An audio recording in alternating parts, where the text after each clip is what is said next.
What's going on YouTube? It's Boy J Money back at again for another video, and today we're gonna be reacting to the Odd Ones Out.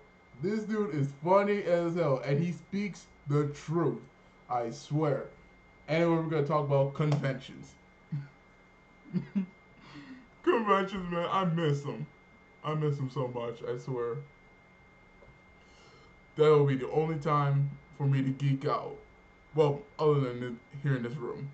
But anyway, let's dive back on it. If you're one of those kids that spends too much time on that darn computer machine, then conventions are a great place to get the recommended amount of human interaction with others who share a similar interest. Right. Or at least they were. You might have seen some conventions in the news recently, you know, the ones like VidCon, Comic-Con, and E3. Hey. But did you know there's conventions for all sorts of different things, like coin collecting, pens, and degenerates? The first convention I ever went to was in Arizona called Phoenix Comic-Con. I was 16 years old, and it, no exaggeration, changed my life. I had heard a lot about geek culture online, but Phoenix Comic-Con was the very first time I witnessed it in its fullest. I was a very sheltered kid. It was the first time I'd seen a brony and a furry and whatever this is in the wild. That changes a person. I was told that it was not cool to like geeky things. You do not know how many people tell me the anime sucks. I'm on asses. I do not give what? I do not give two shits what anybody say about anime. It's fun as hell. It's awesome to watch. I don't care. If I'm gonna geek out, I'm gonna geek out. I don't care what anybody has to say. If I'm gonna go full nerd, I'm gonna go full nerd. And as a 16-year-old, I tried really hard to make it seem like I didn't secretly like a bunch of geeky things. But people at Comic-Con just embrace nerd culture like they didn't care what people thought of them or something. Is that allowed? I guess when I was 16, I was hyper desperate to receive everyone's approval. I was so hyper desperate that while walking around my first convention, I was stressing out that I wasn't in cosplay. Oh. Man, I came out with a One Punch Man outfit. I think I still got the cape back there. I swear. All these pop culture characters are judging me because I'm not wearing any makeup. To this day, I still haven't ever cosplayed, but it looks like a lot of fun. If I did cosplay, I would want to go as this quadrupedic horse. Also Spark from Pokemon Go. I went to one panel called How to Make Steampunk Weapons, but instead of teaching us how to weld real-life weapons powered by steam, the people on the panel taught us how to paint Nerf guns to make them look like they were powered by steam. And that was, no exaggeration, the most disappointing panel I've ever been to. There was also a panel for bronies, but I was too chicken to go. Did I mention that my grandfather, who I'm named after, got drafted into World War II when he was 18? He fought in a war so I could go to a comic convention and be too nervous to talk to bronies. What a different life we had. At most conventions, people in the expo hall will sell a lot of super cool unlicensed merchandise. Yeah, a lot of artists will sell prints and plushies and oven mitts with characters and titles they probably didn't get the license to sell, but if it's at a convention or on Etsy, then for some reason it's okay. I've always felt weird about buying that type of merch. On one hand, you shouldn't be allowed to SpongeMan. What? make money off of someone else's intellectual property without the owner's consent. But on the other hand, look at this cool Bowser wallet, Bowser print, and Bowser bandana that I own. And this body pillow. It's a moral gray area because the people buying this type of merch are the hardcore fans. They know of the property these characters came from. They probably already own licensed merch of the character. The artist isn't claiming to have created the character either. It's a mutual understanding between buyer and seller that we both think Bowser is cool and we just want to buy as much merch as possible. You kind of have to take it on a case-by-case basis, but let me just say this to get it out there. You're not allowed to sell bootleg TheOdd1sOut merch. Phoenix Comic-Con actually had to change the name of their convention to Phoenix Fan Fusion because the people at the San Diego Comic-Con didn't like that Phoenix was stealing their name, so these conventions that went on forever because of that name. that don't care about stealing other people's copyright are forcing others to respect their copyright. Interesting. As some of you may know, since 2012, I have become a little more successful, and in 2019, I got invited to be a guest at Phoenix Fan Fusion, which is my home convention. The really crazy part is the convention put me in the celebrity line, like next to the people where you have to pay for photos and autographs. I didn't charge my fans for anything, so that made my line appear a lot longer than others. And my line was, no exaggeration, right next to Jeff Goldblum's line. I was gonna make eye contact with Jeff Goldblum! Jeff showed up for a couple hours on Saturday, and when he came out from backstage, everyone in his line and my line started wooing and clapping, and even I was like, woo! And then Jeff took a look at my line, then looked at me, and then gave me a nod of approval, saying, not bad, kid. He didn't say it out loud, but I could tell he said it with his eyes. He also said that I looked kind of cute, so oh, thanks, Jeff. The first time I went to VidCon, that... Hold up. There was a time I went to, I don't know what was the con for, but I met Loki. Oh my gosh. It was the best day of my life, but I wish I took a picture. Anyway, let's dive back on in. That also, no exaggeration, changed my life.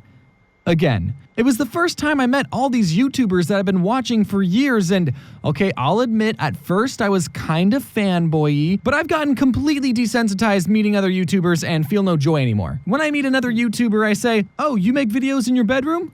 Me too. People know that you're a bedwetter too, right? No? That's just me then? If you've ever given me something at a convention, then you'll be happy to know that I've kept everything I've ever been given. Unless you're the guy that gave me a plastic baggie full of water and other junk and called it a homemade snow globe. I used to collect snow globes, so it was a nice sentiment, but I didn't want to take it home with me and have it inevitably break and get all the important fan art wet. So I chucked it. And as I'm telling you this, there's some poor kid out there going, hey, he's talking about my snow globe. He threw it away? And now I feel bad, so... I'm mad. Here, I'll mail this to you and you can get a taste of your own medicine. So this is what this dude looks like.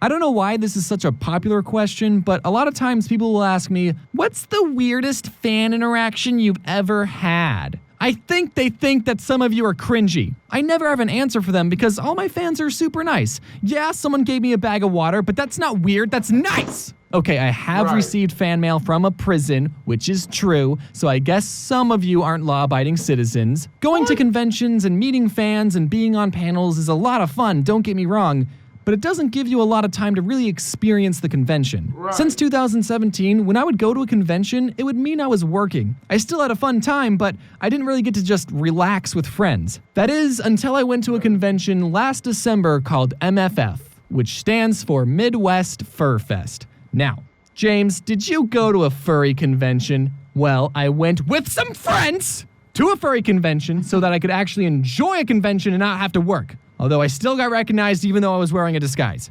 Furries are very touchy people, I've learned. Not touchy as in overly sensitive. Well, some probably are, but they're also literally touchy. Let me tell you where I'm at in my life right now. Last December, I was in an elevator full of furries, and if my grandpa could see me now, he would probably be frowning. Or smiling, I don't know, I don't judge. We were all crowded in.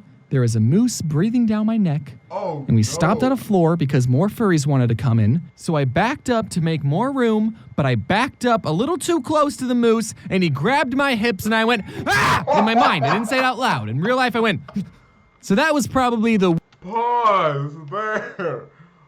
Hell nah. If someone raps you like that, I run or scream. Weirdest fan experience I've had, if you were still wondering. I don't know if he was a fan of my YouTube, but he was definitely a fan of my body. Or he was drunk. I don't know. Again, I don't judge. I was debating on whether or not I should include this story, but I think it would be a good lesson for everyone to hear. Here's my James PSA. This message is for everyone, and especially furries.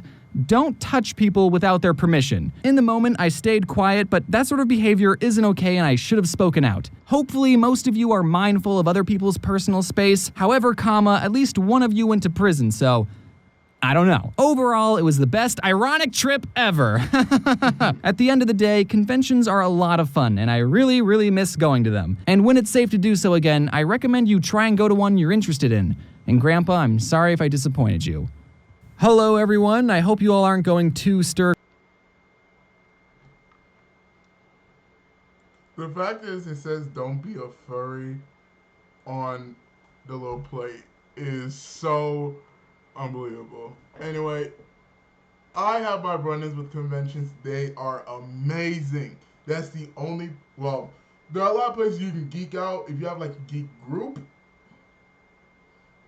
But to be honest, if you say that shit, be like, oh, I like to dress in a furry costume, everyone's gonna think you're weird. Like any outside of a convention, you'll be weird if you could. People will say be weird. But I say, what's wrong with being a furry at a convention? I mean, you're just being your favorite character. If I come here with a werewolf mask and a werewolf shirt, does that basically make me a furry? But anyway, I don't know. I'm gonna pause it right here, and I'll see you guys in the next video.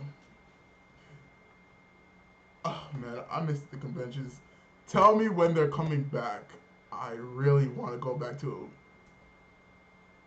Plus, if y'all don't know, I am going to Anime Midwest next year, the moment they open up again. So I hope to see you guys there. J Money out.